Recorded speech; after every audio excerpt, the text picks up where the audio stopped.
Good morning students, my name is Rahman. Welcome to e-commerce zone. आज मैं आपको पढ़ाने से पहले मैं जस्ट 2 मिनट कुछ बोलना चाहता हूं, उसको आप ध्यान से सुनेंगे, उसके बाद टॉपिक पर आएंगे। ठीक है। कभी कभी आपने देखा होगा आपके गांव में, शहर में, देश में, विदेश में कुछ ऐसे बच्चे होते हैं या कुछ ऐसे लोग होते हैं जिनके पास बहुत धन नहीं होता है, दौलत नहीं होता है। इवन जो हमारे 5 सेंस ऑर्गन्स है, ठीक है, आप जानते होंगे, ये नोज़ है, ये आई है, ये ईयर है, ये टंग है और ये स्किन है। ठीक है।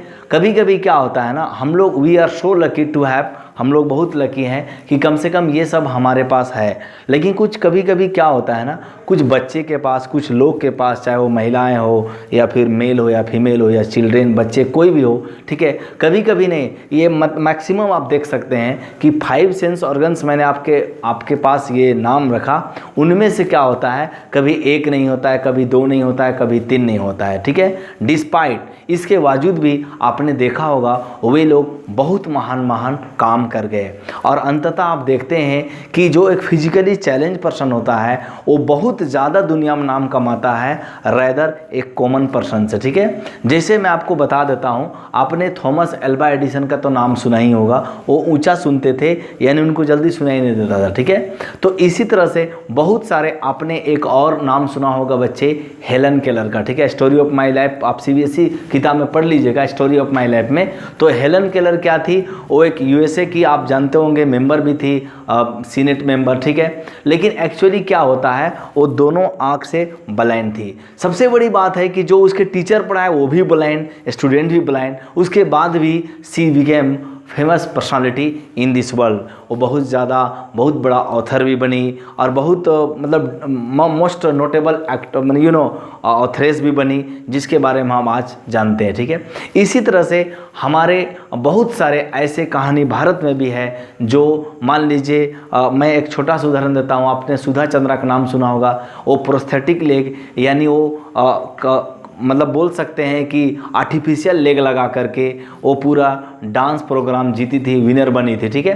तो मैं आपको ज़्यादा डिटेल नहीं देना चाहूँगा, आप इतना जान लीजिए, ऐसे कम से कम हज़ारों लाखों उदाहरण आपको मिल जाएंगे जो व्यक्ति सभी 5 सेंस ऑर्गन नहीं रहने के बावजूद, या मतलब विषम परिस्थिति रहने के बावजूद भी जो है वे लोग बहुत अच्छा काम किए और दुनिया में नाम कमाए। उसी तरह का आपको हम एक कहानी बताते हैं। ये चैप्टर 2 प्रो सेक्शन है, क्लास 9th का। इसका टॉपिक का नाम है साउंड ऑफ म्यूजिक। इसमें समरी इन ब्रीफ, मैं आपको समरी बताऊंगा, उसके बाद क्या होगा, लाइन बाय लाइन आपको टेक्स्ट बुक पढ़ाऊंगा। इसमें क्या है, Evelyn Glennie listen to sound without hearing it. ठीक है।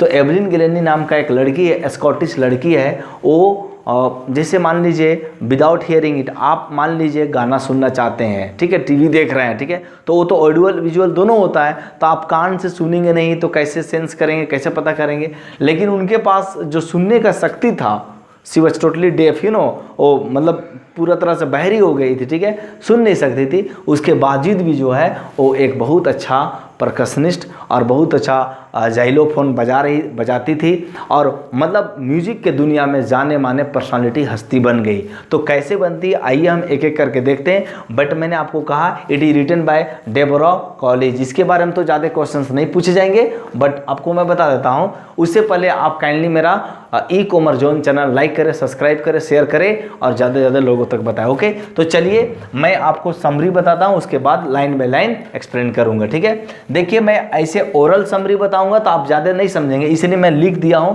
और लिख के बताऊंगा तो आप 100% समझ जाएंगे। ठीक है। ऐसे मैं आपको ये बता देता हूं 1 मिनट में कहानी। ये एक स्कॉटिश लड़की कहानी है जो फिजिकली बहुत चैलेंज होती है, उसके बाद भी बहुत अच्छा काम करती है और पूरे दुनिया में नाम कमाती है म्यूजिक के वर्ल्ड में। ठीक है। तो उसी के आधार पर हम आइए बताते हैं। This part of the story is about A Scottish girl. Scottish यानी स्कॉटलैंड, आप जानते होंगे, इंग्लैंड, स्कॉटलैंड, आयरलैंड, ये सब पार्ट है यूनाइटेड किंगडम्स का। ठीक है ना। गर्ल नेम्ड एवलिन ग्लेनी, उसका नाम एवलिन ग्लेनी होता है। She was very fond of music, और वो बहुत म्यूजिक का शौकीन होती है। देखिए अलग अलग लोग अलग अलग चीज़ के शौकीन होते हैं, बट ये म्यूजिक बहुत शौकीन थी। Okay, she lost her hearing power at a young age, ठीक है, ये बहुत इंपॉर्टेंट है। जो हियरिंग पावर था वो बहुत ही कम उम्र में वो खो चुकी थी मतलब सुनाई नहीं उनको देता था। It was first noticed when she was 8 years old, जब वो 8 साल के थी तो सबसे पहले उसको नोटिस किया गया था। बाई 11 years, उसके बाद 11 years में क्या हुआ, शी वॉज कम्प्लीटली डेफ, वो ड्यू टू नर्व डैमेज के कारण, नर्व जानते हैं नर्वस होता है, नर्व डैमेज के कारण क्या हुआ, वो कंप्लीटली बुरी तरह से डेफ हो गई। ओके, नाउ थर्ड मैंने पॉइंट लिखा है समरी को, ठीक है। थर्ड नंबर में क्या है, Evelyn didn't give up. Give up का माने होता है छोड़ना। क्या होता है बच्चे, छोड़ना। समझ में आ गया ना, गिव अप। एवलिन लेकिन नहीं छोड़ी। क्या नहीं छोड़ी, hope and never looked back, आशा नहीं छोड़ी और कभी भी पीछे मुड़कर नहीं देखी। सी वॉज डिटरमाइंड, ये बहुत इंपॉर्टेंट वर्ड है, वो डिटरमाइंड थी to lead a normal life and pursue, मतलब जारी रखी हर इंटरेस्ट इन म्यूजिक में। When she saw a girl playing xylophone, ये इंपॉर्टेंट है, इसको बार बार आएगा। जाइलोफोन जब वो एक लड़की, जब वो खुद एक लड़की जो है, लड़की दूसरी लड़की को देखती है जाइलोफोन बजाते हुए, and decide to play it, और बोली कोई भी देखिए म्यूजिकल इंस्ट्रूमेंट होता है ना उसको प्ले करते हैं, याद रखिएगा। जैसे आपको बोलेंगे कि बैंजो बजाइए तो बैंजो को प्ले करेंगे, गिटार बजाइए तो गिटार को प्ले करेंगे, ठीक है, तबला को प्ले करेंगे तो प्ले होता है। ऐसे तो प्ले मैंने खेलना होता है, बट म्यूजिक इंस्ट्रूमेंट में जब प्ले यूज करते हैं तो टू प्ले इट मतलब बोली कि हर हाल में हम खेलेंगे। Most of the teachers discourage हर, ये बहुत इंपॉर्टेंट है। आपको मैं बता देता हूँ ना कि मैं भी जब गवर्नमेंट जॉब नहीं किया था तो मुझे ही बोलते थे आपको पढ़ाना लिखाना कुछ नहीं आता है, ज़्यादातर लोग आपको डिस्करेज करेंगे, याद रखिएगा। लेकिन आप अपना काम करते जाइएगा ना तो एक दिन आपको मंजिल जरूर मिलेगी, ठीक है। मैं भी गांव का लड़का हूं, ठीक है, लेकिन याद रखिएगा तो ज़्यादा, ये दुनिया का नियम है, याद रखिएगा। दुनिया का नियम क्या है कि कोई भी आप काम करने जाइए तो आपको बोलेंगे आपसे नहीं होगा, जब हो जाएगा तो बोलेंगे वो तो मुझे मालूम था, आप कर ही लेते, ठीक है ना। तो ज़्यादातर डिस्करेज के, देखिए डिस लगा हुआ माने अपोजिट हो गया, करेज मतलब उत्साहित करना, डिस माने नहीं, तो मतलब हतो उत्साहित करते थे, गलत नेगेटिव बात करते थे। हर बट परकशनिस्ट, देखिए परकशनिस्ट का माने क्या होता है, जो ऑर्केस्ट्रा में जो बजाते हैं म्यूजिक, ठीक है, उसको हम परकशनिस्ट बोलते हैं, ठीक है। म्यूजिकल इंस्ट्रूमेंट को बजाते हैं दैट इज को परकशनिस्ट। रॉन फॉप्स इनकरेज्ड हर, एक परकशनिस्ट थे इनके मतलब टीचर, वो रॉन फॉर्ब्स, उन्होंने इसको इनकरेज किया और बोले नहीं आप में कुछ गुण है, यानी ही फाउंड हर टैलेंट, ठीक है ना, वो टैलेंट को मिल गए, उसको मिला। नेक्स्ट में है ही माने कौन, टीचर, मेड हर माने एवलिन लर्न म्यूजिक, उसने उसको म्यूजिक सिखाया।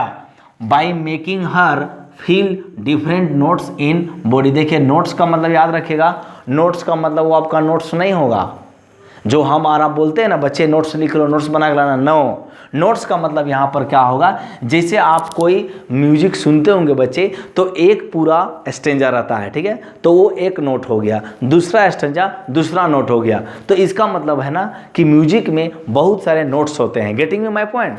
तो यहाँ पर बहुत अलग अलग नोट्स के बारे में अलग अलग जो है मतलब बताया गया। इसमें आपको थोड़ा सा जो आवाज़ को अप करना है, डाउन करना है, इस तरह से, that is called notes in her body, ठीक है, उसको फील कराया। फिफ्थ में क्या बोलते हैं, the rest was sheer determination. Sheer determination का मतलब होता है कंप्लीट डिटर्मिनेशन, मतलब वो पूरी तरह से चालिए कि हर हाल में हमको करना है तो करना है। कौन, एवलिन। एंड हार्ड वर्क, बहुत हार्ड वर्क की। She travel the UK United Kingdom with a youth orchestra में आप जानते होंगे ना, आप लोग के गांव में शहर में ऑर्केस्ट्रा वगैरह आते होंगे, सर्कस वगैरह, तो उसी को हम ऑर्केस्ट्रा बोलते हैं। एंड बाय द टाइम, और समय के साथ क्या हुआ, सी वॉज 16, उस समय वो 16 ईयर्स की थी। She had decided to make music her life, और जब वो 16 ईयर्स की थी तब उन्होंने सोच लिया अब मैं या तो जीऊँगा या तो मरूंगा, अगर सुबह से शाम तक मेरा जीवन क्या होगा, सिर्फ म्यूजिक होगा। ओके, मैं म्यूजिक का बहुत शौकीन था बचपन से ही, और मैं म्यूजिक के क्षेत्र में अपना जीवन बनाऊंगी, करियर बनाऊंगी। नाउ 7 नंबर, सी ऑडिशन मैंने क्या हुआ, उसका ऑडिशन लिया गया for the royal academy of music and scored one of the highest marks in the history of academy. यानी उनको रॉयल एकेडमी जो लंदन में है, ठीक है, मतलब ब्रिटेन में है, वहाँ पर उन्होंने जब इंटरव्यू दी तो सबसे ज़्यादा, याद रखिएगा, उस एकेडमी में सबसे ज़्यादा मार्क्स लाने का श्रेय एवलिन गैलेनी को है। आप कल्पना कीजिए बच्चे, एक साधारण लड़की जिसके बारे में ज़्यादातर लोग नेगेटिव बोलते थे, आज एक ये यूनिवर्सिटी में, मान के चलिए पूरे एकेडमी के इतिहास में पहली बार ऐसा हुआ कि इतना नंबर से किसी ने पास किया हो। Okay, now 8 number, she explain the music flows. ठीक है, म्यूजिक फ्लोज के बारे में बताती है, थ्रू यहाँ पर GH है, थ्रू, ओके, थ्रू, ये आपको GH, थ्रू एवरी, यहाँ पर लिखेंगे GH, through every part of her body. ठीक है, वो बताती है कि मेरे जो शरीर में जो है ना, शरीर के रग रग में, मतलब होता है ना, जितने भी बाल है ना, रग रग में म्यूजिक उनके समाया हुआ है। ठीक है ना, इट टिंगल्स, टिंगल्स मतलब वही, मतलब सिहरना, ठीक है ना, इन द स्किन, हर चिक बोन्स। ठीक है, अब बोलेंगे कि उसके शरीर के हर हिस्से में एक सिहरन जैसा पैदा हो जाती है, म्यूजिक उनमें इतना कुट कुट कर भरा हुआ है उसके बॉडी में। ठीक है ना, चिक बोन्स में भी है। ठीक है, चिक मने गाँव होता है, बोन्स मने हर जगह है, and even in her hair, और हेयर में भी। मतलब ये हुआ ना, जमीन से लेके, मतलब टॉप टू बॉटम, यानी पैर से लेके सिर तक उनके एक एक बाल में, एक एक मतलब स्किन में, एक एक हड्डी में, हर जगह म्यूजिक भरा हुआ है। तो सोच लीजिए वो कितनी passionately she was listening music and she was learning music. Okay, now next number, 9 number मैंने लिखा है, उसके बाद आप कम से कम 15 तक जाएगा ये। ठीक है, मैं आपको पूरा समरी बता के लाइन में लाइन एक्सप्लेनेशन करूंगा। When she plays the xylophone, इसको जाइलोफोन बोलते हैं। She can sense the sound passing of the stick into her fingertips. ठीक है ना, आप जब मान लीजिए कोई चीज़ को पीटते होंगे, इस तरह से पीटते होंगे बच्चे, ओके, तो इससे साउंड आता है, स्टिक का साउंड आता है, तो वो passing of the stick into her finger trips. ठीक है, उसमें फिंगर ट्रिप्स में जाता था। ठीक है, मतलब ऐसा करती थी कि कोई भी चीज़ से वो सेंस कर सकती थी, that is called sense, the sound of passing up. Next में क्या है, बाई लीनिंग, लीनिंग माने झुकाव, बहुत ज़्यादा झुकाव हो गया ड्रम्स की तरफ। ठीक है ना, उनका सी कैन फील द रेजोनेंस। देखिए, रेजोनेंस जो होता है ना बच्चे, उसको साउंड बोलते हैं। रेजोनेंस का मतलब क्या होता है, साउंड होता है। ऐसे आप जानते होंगे, बहुत अच्छी साउंड को ही रेजोनेंस बोलते हैं। ठीक है ना, रेजोनेंस और एजोनेंस, रेजोनेंस यहाँ पर साउंड हो गया, बट रेजोनेंस में याद रखिएगा अच्छा साउंड नहीं होगा, आई स्लिप्ड माय टंग। एजोनेंस में अच्छा साउंड होता है, रेजोनेंस में नहीं होता है। ठीक है ना, तो जो साउंड अलग अलग आता था ना, उसको देखती, मैं ध्यान से समझती थी, फॉलोइंग इनटू हर बॉडी।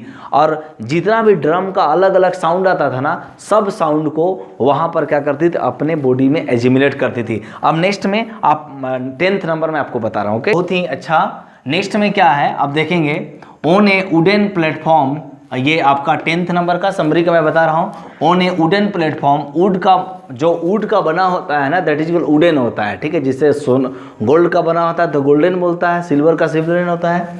तो यहाँ पर वुडन होता है प्लेटफॉर्म। सी रिमूव्स हर शूज, जब प्लेटफॉर्म यानी जो स्टेज होता था ना, लकड़ी का होता था, तो वो अपने जूता जो है उतार देती थी। ठीक है, शूज उतार देती थी, so that the vibrations pass through her bear foot and up her legs. तो मान लीजिए आपको स्टेज पर गए हैं, तो आपका कान तो सुनाई नहीं दे रहा है, तो वो जूता शूज जो है उतार देती थी, तो उससे जो आपका बेयर फुट यानी नंगा पैर से वो पूरा ऊपर तक जाता था, वाइब्रेशन की कैसे साउंड आ रहा है, कैसे म्यूजिक आ रहा है, और उसी से वो सीखती थी। सोच लीजिए ऐसा वो लड़की थी। ठीक है, अब नेक्स्ट में क्या, Evelyn is a perfect example to 11th number, मैंने 11 पॉइंट लिया है समरी का। ठीक है, ये पार्ट 1 है, याद रखिएगा। पार्ट 2 में मैं बिस्मिल्लाह खान के बारे में बताऊंगा, पार्ट 2 में, बट अभी पार्ट 1 में, उसके बाद लाइन मैं एक्सप्लेनेशन करूंगा आपका टेक्स्ट बुक का।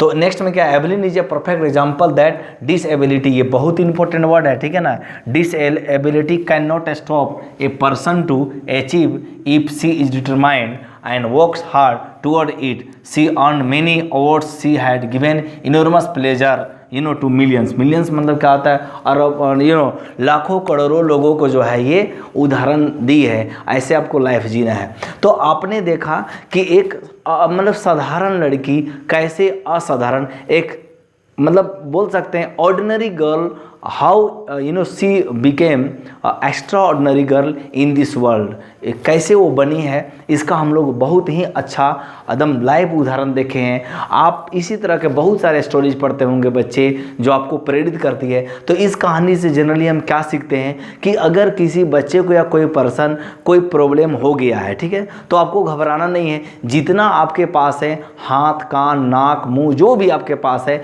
जितने भी बॉडी पार्ट्स है, उसी में आप बेस्ट कर सकते हैं। जैसे इनके पास यानी ईयर का कैपेसिटी, सुनने कैपेसिटी नहीं था, सोच लीजिए उसके बावजूद भी despite she did a lot of work and she became a famous personality in this world. तो हम इनके बारे में पढ़ते हैं। ये स्कॉटलैंड की लड़की है और हम झारखंड, बिहार, यूपी, इंडिया में पढ़ते हैं। तो सोच लीजिए कितना असाधारण काम की होगी।